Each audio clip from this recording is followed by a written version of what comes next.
Donc bonjour à tous, Gilles, l'agriculteur du Loiret. Aujourd'hui on va semer le tournesol. Donc là on est en train de tout démarrer.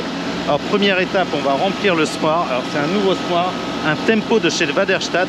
Et ben l'objectif de cette vidéo, vous montrer le speed du tournesol avec le nouveau semoir de Accuma. Allez, c'est parti.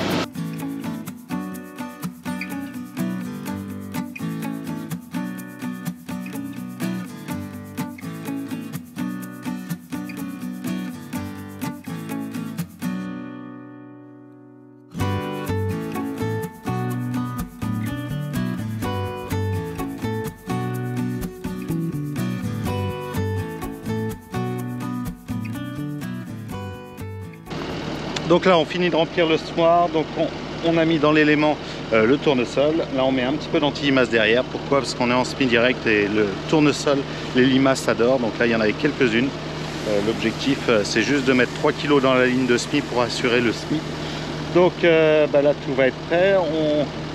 Pour le réglage du semoir tout se passe en cabine. Et puis par contre pour le réglage anti-limaces, là il faut qu'on fasse une pesée. Donc là c'est ce qu'on va faire tout de suite pour pouvoir le doser.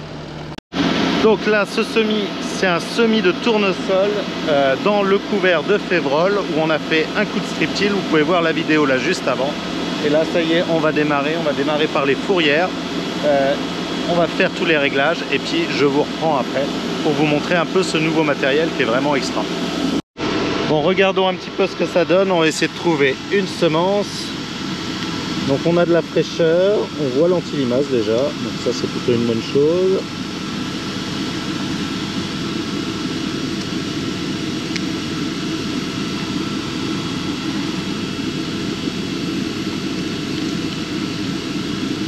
Vers de terre, un petit qui était là. Donc parfait, là c'est dans la fraîcheur. Le prochain il doit être par ici. Ah, il était là. Il est aussi dans la fraîcheur. Ça devrait le faire, on est plutôt dans la fraîcheur, on n'est pas trop profond. On part comme ça.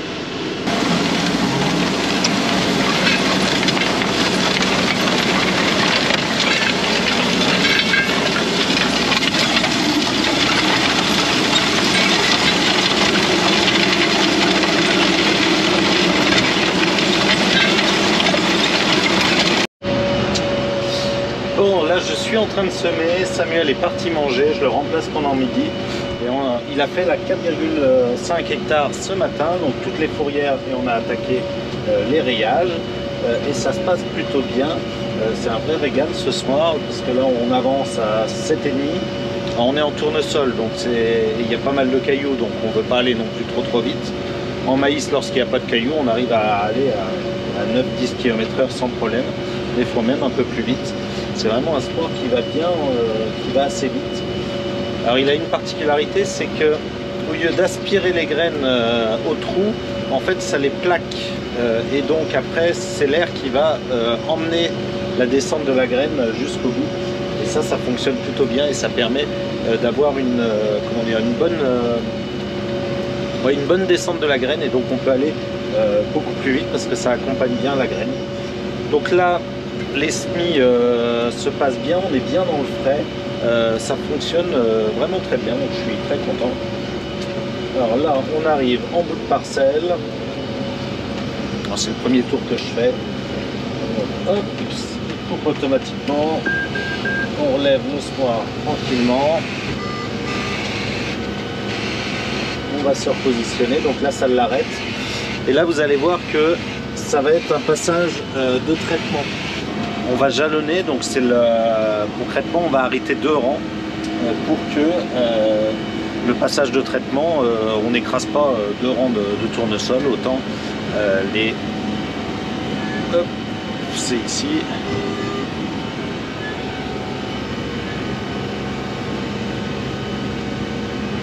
Donc là, hop, on pose le semoir. Donc là normalement, voilà, on a les 2 rangs qui sont marqués en passage de traitement, donc c'est là où je passerai avec l'automoteur, et on le voit puisque c'est la coupure qui coupe là ces 2 rangs là. Donc ça c'est pratique. Et là, avec ce sport-là, on peut vraiment faire n'importe quel multiple. C'est lui qui fait tous les calculs pour que ça corresponde. Donc, même si c'est pas un multiple du Smoir, tant qu'on lui met la voie du tracteur, la largeur des pneus et puis la largeur de l'épandeur, lui il nous fait une séquençage où il a un séquençage où il arrive à couper l'ensemble des semoirs. Donc ça marche très bien.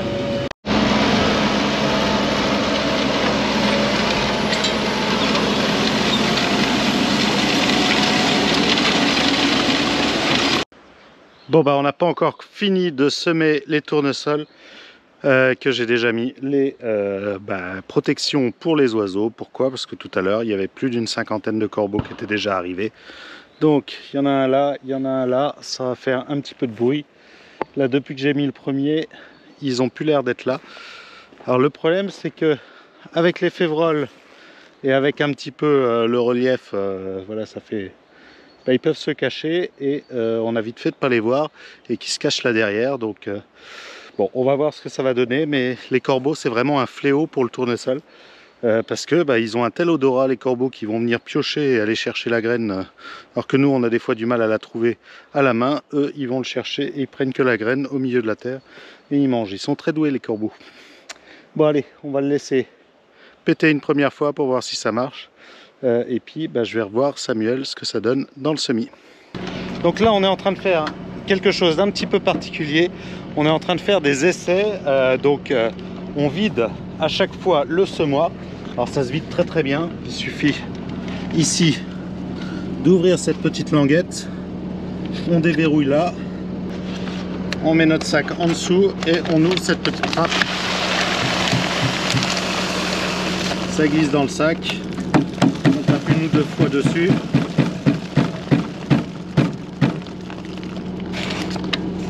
Et c'est vide. Et on referme. Bon, ça on le fait sur les 12 rangs, enfin surtout Samuel parce qu'il est plus efficace que moi. Et ensuite on va remettre une autre variété. Donc là on a mis du SI Belasco. Ensuite on va mettre... Là c'est du... Non, c'est encore du Belasco. Ensuite on va mettre du SI Arco. Après on a déjà mis la variété qu'on avait dans ce champ, donc c'est du ES Idyllique je crois. Et puis après on a encore un Pionnier.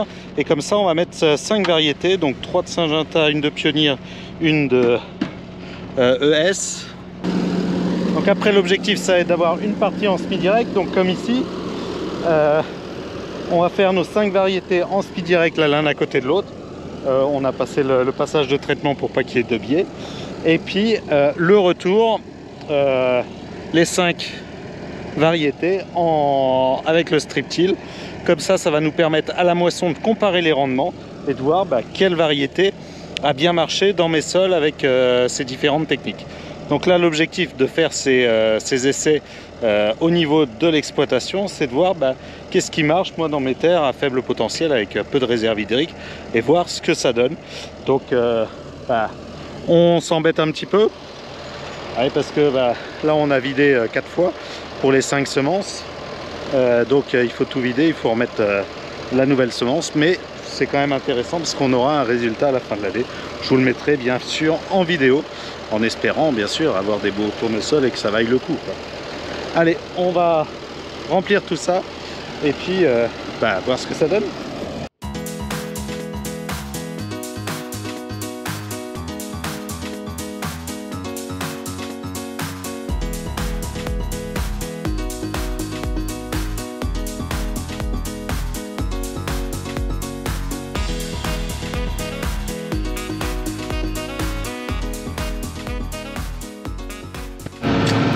Je suis avec Samuel dans la cabine, donc Samuel qui travaille avec Humac, vous avez déjà vu plein de fois. C'est toi qui a fait quasiment tous les semis, non, avec Clément? Avec Clément, on en a fait, fait ensemble. On a essayé de se mettre à deux pour faire les semis. On a fait 260 hectares en moins de 10 jours. Et avec la partie betterave, on est arrivé à 320 hectares de semis. Ça va faire un petit 400 une fois que ça sera fait, les quelques-uns qui restent. Ça va être 400 hectares au printemps et puis après 200 hectares en colza, peut-être un peu plus. Ouais, les colzas, je ne sais pas encore ce que ça va donner, ça va dépendre de la saison, mais normalement on doit friser pas loin de 200 hectares de colza. Ouais. Donc là, ce Smoir monograine, on a décidé de le remplacer. Le précédent, il avait 2 ans, parce que là, le tempo, il a quand même quelques... c'est quand même un petit peu mieux. Il y a beaucoup plus d'avantages. Ouais. Il va quand même très très bien. Il est un peu plus... comment dire? Pour le semi-direct, il va mieux. Pour le semi un peu simplifié. Sur beaucoup de points, on a déjà beaucoup plus de critères au niveau des réglages. Donc on est beaucoup plus précis qu'avant. Ouais. On a beaucoup plus de repères aussi, on arrive à savoir quand il y a des trous qui sont bouchés, quand il y a des manques, quand il y a des doubles. Ouais, ça il est vachement bien l'ordinateur pour le voir. On est très précis. Très précis, on a la coupure de section qui nous permet d'économiser énormément de graines. Ça on l'avait déjà sur le KV. Oui, mais on est beaucoup plus précis là. Ouais, tu le sens. Ouais, on le sent que c'est beaucoup plus précis et même au niveau des doses, on est quasiment à 5% à peu près. 5% d'erreur en maïs, là, on a fait le calcul sur 100 hectares, on a 5% d'erreur. Ouais, donc ouais, il est très précis. On est très précis. Alors, un de ses défauts quand même, c'est qu'il est un peu plus lourd. On a dû mettre le 720 devant. Donc on est un peu plus lourd. Il a besoin d'un peu plus de puissance. Oui, mécaniquement on est un peu plus simple aussi, ça a été très sophistiqué, c'est très simplifié par rapport au KV. Donc au niveau du changement des disques, tout ça c'est beaucoup plus simple. Par contre c'est plus compliqué entre le changement de petites graines et grosses graines. Ouais, parce qu'il faut changer les petites roulettes. Il y a des choses à rajouter. Et après par contre niveau mécanique, c'est vrai que c'est très simple. On démonte un élément, on démonte une descente, en moins de 10 minutes on a démonté un élément complet. En entretien un peu plus simple. Ouais, chaque matériel a ses avantages, ses inconvénients. Après, après c'est vrai que niveau entretien on est plus facile. Après l'autre était plus léger. Ouais.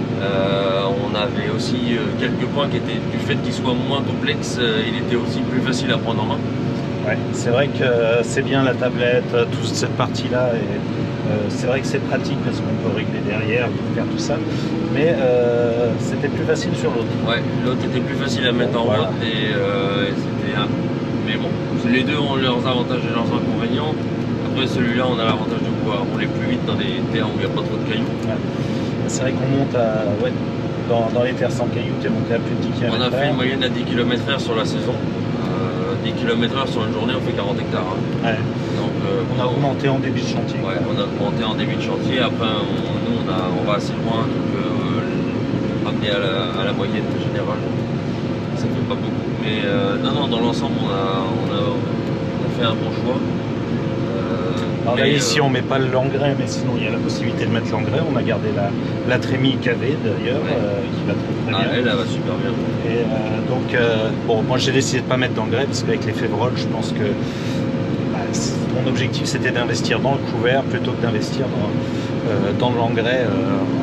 Voilà, je pense qu'on verra ce que ça donnera à la fin. Un point très positif, c'est le microgranulateur qui est hyper facile à régler. Ouais. C'est vrai que de ce côté-là, on a gagné. L'autre, on n'a quasiment jamais su le régler comme il fallait. Sur le KV l'année dernière, on n'avait pas réussi à mettre l'anti-limace, j'ai dû leur mettre après, ça n'allait pas du tout.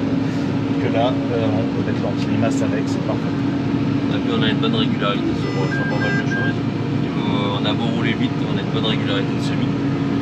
Après, on a des bonnes conditions cette année qui ont fait qu'on n'a quasiment pas eu d'eau, donc ça nous a pas arrêté. Donc c'est ça aussi qui fait qu'on a pu rouler comme il faut. Et puis cette année, on a vraiment tout fait à deux. L'année dernière, on avait quelques adhérents qui ont pu semer. Cette année, on a fait le choix vraiment de tout semer nous-mêmes, les deux chauffeurs de la que les chauffeurs, et c'est vrai qu'on gagne du temps quand c'est les chauffeurs, parce que vous faites que ça, alors que les agriculteurs, ils ont à préparer, ils ont à alimenter en semences, ils ont à faire les traitements, à faire tout ça. Et en n'ayant que les chauffeurs qui tournent on arrive à faire des bons débits de chantier. Puis après, quelques adhérents, comme moi ce midi, je t'ai remplacé, ça permet aussi de... mais c'est bien quand tout est réglé, tout est prêt, parce qu'il est compliqué. On est sur des smarts assez technologiques. Après, c'est le fait d'avoir...